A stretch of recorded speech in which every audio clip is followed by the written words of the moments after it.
Hello everyone, welcome to Goodreads. My name is Eugene. Now think of this as a platform where you get to come and we do book reviews. If there's something interesting and if there's something to be learned in any book from whichever age, from wherever, we're going to talk about it and we are going to see if there's something that can be learned in that book. Now for this episode we're going to talk about The Great Gatsby. Now this book was written back in 1920s. Now I know most people would wonder, why would I want to talk about a book that was written back in 1920s in 2020? Now, if I give you the setting of this book, The Great Gatsby, you will understand that everything that we desire, everything that we think about today, the pop culture as we know it, art as we know it, was born in 1920s. It was called the Roaring Twenties for a reason. Now, art and music was undergoing some sort of a renaissance. Jazz music became quite popular, which is the music genre that Scott Fitzgerald keeps on mentioning in this particular book. Now, in this period, America was experiencing some sort of an economic boom. The story is based in Long Island, and there's the fictional East and West Egg. Now, West Egg sort of describes the new America where people could come from rags to riches. Wealth was not just meant for the obscenely wealthy people. And J. Gatsby is the epitome of rags to riches kind of a story, where he transitions across all the middle class that have been enforced by capitalism that was taking root back in 1920s. That is the post-World War I America, where Reconstruction was taking place. And of course, new money was coming into the economy. Everybody could come in position of great wealth. It doesn't matter your background. Now, J. Gatsby is one of those, he's a pure story of rags to riches kind of a person. And the story is based mostly in the upper middle class part of the society, which is a commonality in most of Scott Fitzgerald's literature. If you look across all the books that he has written, it is mostly based in the upper middle class part of the society, and this is quite the common thing that you notice. He describes their struggles. Now today, the struggle that we would like to talk about in the upper middle class as provided to us by Scott Fitzgerald, using J. Gatsby as the purveyor, is self-validation. Now, self-validation is all about reaffirming your thoughts, keeping them in check, your thoughts and your feelings, whether to act on them or not. Now, the first step that J. Gatsby misses in self-validation is staying true to yourself, being honest. Now, from the moment that J. Gatsby runs away from home simply because he thought that his home in North Dakota could not make him the man that he wanted to become, and finds himself in the custody of a sailor, the first thing that J. Gatsby does is change his name from James Gads to J. Gatsby. Now, the loss of a name implies identity. It implies individualism. It enforces what separates you from other people. Some would say that a name is the most important word to each and every one of us. Now, J. Gatsby, by changing his name, it's either he had to change his true being and become a whole other person, or keeps on running at every occasion when somebody faces him and wants to know the background story behind J. Gatsby. Now, even for a soldier that went into World War I and fought with valor, J. Gatsby is unable to tell his story honestly. And the reason why he does that is because he's unable to be honest, and he keeps on telling different versions of his stories. By the end of this book, you realize that he has told 4 different versions of his background, and he doesn't mention the truth of his past and where he came from and how he became J. Gatsby. He's not even able to talk about the war in a straightforward manner where you actually get the truth of what made him the man that he is today. Now, that lack of honesty that J. Gatsby portrays is actually the strength of this book, because it builds an enigma around him, and it is what keeps you interested, and it's why you keep on reading, because you want to find out what exactly is about J. Gatsby. Now, the lack of honesty at one point also affects the person who is the liar himself. Jay Gatsby lies at every turn about his past. And one thing about lying so much is that at the end of the day, you end up believing your own lies. And with Jay Gatsby, there's this world where he hopes for a do-over with his ex-girlfriend Daisy. And everything is possible. Nothing is impossible, because there's a symbolic scene in this book where he reaches forward to grab a green ray of light from the other side of the dock. Now, how do you grab light? Light is intangible, but it shows you how Jay Gatsby perceives the possibilities. He has lost touch with reality and has created this world where he believes that all this is possible. And everything that he does just after coming back from the war it's all just a reaction formation. Another thing about Jay Gatsby that I found rather absurd is insatiable need. His insatiable need for validation from Daisy. I mean, everything around him, everything that he has worked for since World War I. Of course, he didn't want to be a poor man, but he has built himself, and now he has risen to the upper middle class, where now he has money and he has this elaborate mansion. But it all never held meaning to him unless Daisy, whom he broke up with because he was too poor to marry, and it all doesn't hold meaning unless Daisy sees him in this new light, where now he has this elaborate mansion and the exquisite furniture and everything else, and his garden, how beautiful it is. Now, it is the one thing that I find rather absurd, because through some juvenile scheming with Nick Carraway, he manages to bring Daisy to his house. And of course, she's smitten by everything: his shirts, his lawn, his house. And the funny thing, at this point, it is so desperate to see that Jay Gatsby, when Daisy is smitten by all this, he also ogles at all his possession.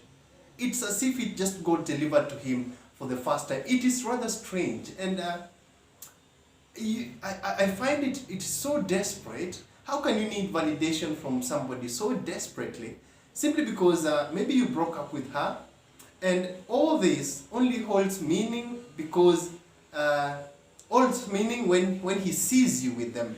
And I think that is quite relevant to us today. Sometimes you can separate with somebody, and because either you fell short in a way, either you were not fit enough, either you didn't have enough money, either you didn't look good enough, you didn't look thin enough.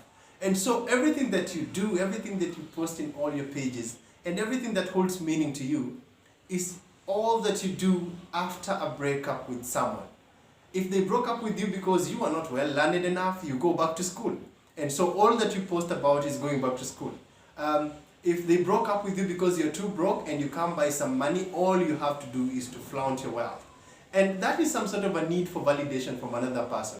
Now, at the end of the day, you find that Jay Gatsby, despite presenting this sophisticated, mystery, enigmatic character from the onset, he turns out to be quite the disappointing man. And I was quite mortified for him towards the second half of this book. I was looking at him and I was thinking of a man who, at this point, has lost all his respect, his self-esteem, and he doesn't come out as a strong character as I perceived him at first, because his name is mentioned in spontaneous occasions at the beginning of the book, and you might think that he is this notoriously famous man who is so strong and he has quite the backbone, and he's so strong. In fact, the title of the book is The Great Gatsby, so you imagine of a very sophisticated, a strong man, a man with a bit of a solid character. But at the end, towards the end of this book, you find that it's quite disappointing in a way, because it reaches a point where you find that this man doesn't know exactly what he needs when. And in self-validation, that is the other thing that you need. You need to think about, of course, I'm having these feelings, I'm having these thoughts, but is it what I need at this moment? Now, you look at this man at Tom Buchanan's house. There's a scene in the second half of the book towards the end. The lady's daughter, Daisy's daughter passes in front of him, and in fact mentions the name of the father. Now, I think that should somehow affect a man, even if you're pursuing the mom. It should cause some sort of a reaction from you. But Jay Gatsby remains indifferent, and he is not moved by this. And there's still a world where he gets to run away with the mom, Daisy, and they start their lives all over again, and he hopes for a do-over. You ask yourself, how about all this? And what would convince Daisy to do this? Is it about wealth? Because it seems like Tom Buchanan is more trustworthy, given the way he inherited his wealth. Not trustworthy, basically, of course he's quite the cheater himself, but you can at least tell where his past begins. But and also he's equally wealthy, if not wealthier than Jay Gatsby. So what is the foundation of all this daydreaming that Jay Gatsby is holding on to? And is this what he needs right now? I mean, now Scott Fitzgerald seems to excel at every time in developing characters whom are self-destructive, people who go about their lives with a lot of guilt. And I think the reason why he does this so well is because if you look him up, this man grew up in the upper middle class family, and that is why he can relate these stories so well, and he can bring their psychological struggles with a lot of story and a lot of drama. Because himself, in fact, this book, The Great Gatsby, tells a bit of Scott Fitzgerald's life after when he was now an adult and dating a certain woman and then couldn't marry her because he was too broke at the time. So 6 years later, when his first novel, This Side of Paradise, became a hit, is when Scott Fitzgerald pursued this woman and then ended up marrying her. Now, you look at how he relates Jay Gatsby's story, and it's pretty much his life after he married Zelda. That is the name of his wife. And he does it so well because he struggled through that marriage in a way that, of course, it took a couple of years in his life, and all he was doing at that time was trying to satisfy the needs of his wife and the opulent life that they had adopted. Yes, they lived this kind of a bourgeois, upper middle class lifestyle where they could only live in hotels. It was all about drinking and partying. So he relates so well when it comes to partying and drinking in this book, because it was pretty much his life during this marriage. And this novel, The Great Gatsby, he wrote it after breaking up with or separation with the wife. And the reason why I think this happened was because during the marriage, all he could ever do is that if he could come by some story, or he could imagine some kind of a good story, he had to change it into something rather facile so that and entertaining, so that he could sell it to magazines and theaters. This was just to keep up, because a novel can take some time, but he needed to keep up and to fund this lifestyle that they had with Zelda. So this is pretty much what Jay Gatsby does, and he relates, and Scott Fitzgerald relates it so well, because I think this was his life. And he wrote this novel after a separation. So it shows you that if during the marriage he could have gone about his other works the way he did Jay Gatsby or The Great Gatsby, we would be having 15 or even 20 classics from him. And but so far I've checked out, I've only seen 4. I'm currently reading the first one, which is This Side of Paradise. But you can see how he does this so well, because Jay Gatsby or The Great Gatsby is pretty much his life. And what is quite unique about this writing, I think he had really matured at this point as a writer.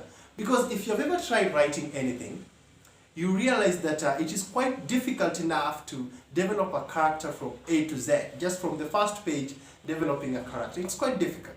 But what Scott Fitzgerald does here is even more complex. He tells this story in a certain non-linear narrative where he doesn't start from where Jay Gatsby was born. No, he tells you different stories in different pages, and it doesn't have to add up or just have to follow a certain order. But in all these scales is the creation of a classic. And of course, this book is about a narration of a Nick Carraway who spends his time in the East. And what I find rather that doesn't add up is his appearance in scenes where he doesn't seem to be having a role in. I mean, I don't find him playing a certain role in a certain scene where now you can say that this is what he is doing and he is naturally occurring in this scene. He looks like somebody who was throwing a documentary. Of course, even if it's a matter of curiosity, yes, it has to be provoked by something. For instance, he finds himself on a ride to New York City with Tom Buchanan. Now, Tom Buchanan is going to meet up with his mistress, and yet Nick Carraway finds himself riding along with Tom Buchanan and the mistress. Yeah, it's a scene like that is where I wonder, what exactly is he doing there? Is he a wingman? What is he doing in these scenes? Because he's either being forced into these scenes or he's throwing some sort of a documentary, which is unrealistic. So that is the weakness that I find with this book, is that Nick Carraway, of course, he tells this story so well, but why is he at a certain scene at a certain time? That is the part where I don't really get, and you can tell me in the comments what exactly is the purpose of Nick Carraway. In as much as he's narrating these stories, yes, they are his experiences when he was in New York, but why was he in those scenes? I don't really see a role for him at any scene, but he looks like somebody who was walking around with a notebook back then, or a camera. Were there cameras? I don't know. But he looks like somebody who was just taking notes of whatever was happening in these people's lives. And at the end of the day, he gets to go away. I don't understand what he was doing in Great Gatsby's life, what he was doing in Tom Buchanan's life, enough to tell their stories. Now, The Great Gatsby is quite an interesting book, as you have all heard in this episode, but I hope you have learned something. I hope you have learned something in self-validation. At the end of the day, you've got to be true to yourself. You have to be present and get in touch with yourself and your feelings and your thoughts and assess them. And also, when you are expecting validation from others, what do you expect them to say, and will they tell you what you want to hear? And at the end of the day, is it what you need? What you're thinking about, what you are feeling, is it what you need? And we have to come to the end of this episode, and I would like to tell you that if you like this video, please click like and subscribe and turn on the notification button, because in as much as we are coming to the end of this one, we are going to be shooting more and more. And if there's a certain literary work that you want us to look at, please leave it in the comments. Also tell me what you thought about The Great Gatsby, because I really need you to go out there, read it, and tell me other themes that you recognize there. Anyway, up until then, stay safe and keep it legal.